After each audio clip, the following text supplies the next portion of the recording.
What's up guys? Ako si Marjo, negosyante, pero maraming utang.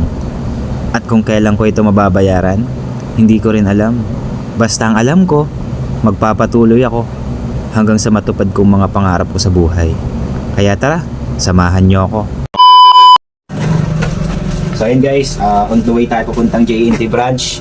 So meron tayong pa-order dito. Ayan guys, nakasungkit tayo online. So full system para sa Yamaha NMAX version 2. Full system muffler. So isa ito guys sa ating mga sa ating business. So ayan, online selling guys. So ito nga pala guys ay bound to Davao de Oro. So medyo malayo-layo pa to. Kaya dadalhin natin to sa JNT branch. Ano? So tara, samahan niyo ako.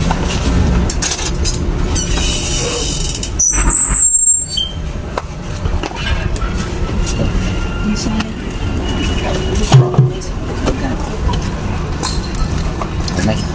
Thank you.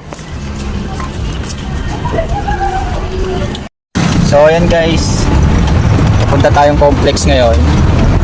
Okay. Wala kasi akong ano guys, pero nasa likod ko guys yung item natin nandito. Ayan guys, nandito tayo sa JNT branch. Yo, wala, nasa likod ko guys. Tingnan natin yung product. At ayan na nga guys, at nakarating na tayo sa JNT. So pasok muna tayo guys para ma-process na natin yung product. So ayan guys, pagdating ko nga pala sa JNT ay may mga nakapilo pa. Kaya ayan, tamang relax lang muna tayo guys. Paupo-upo lang muna tayo dyan habang naghihintay tayo ating slot guys. So tamang patayo-tayo lang tayo dyan guys at tamang relax habang naghihintay tayo na tawagan yung pangalan natin. So ayan pala guys, ay tayo ang magpa-process nyan. So pagdating ko nga pala dyan guys, ay naka-prepare na yung aking barcode. So kailangan nyo muna pala guys mag-fill up sa application ni JNT para pagdating sa branch ay i-scan na lang nila para iwas na rin sa abala. So ayan guys, at tayo na nga yung nakasalang dyan.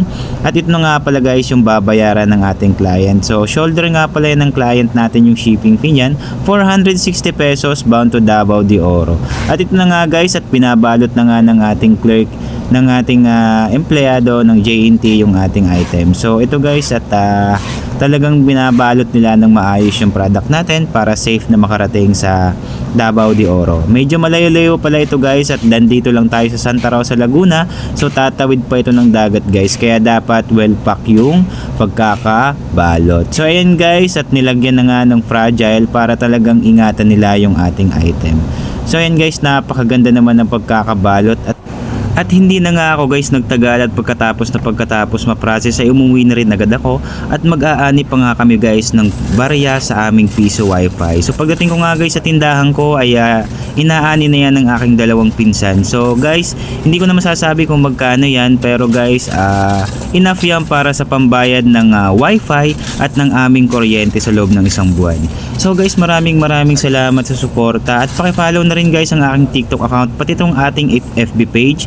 So guys, maraming salamat, at yun lang, hanggang dito lang, at laging nagpapaalala, ride safe at ingat. Thank you.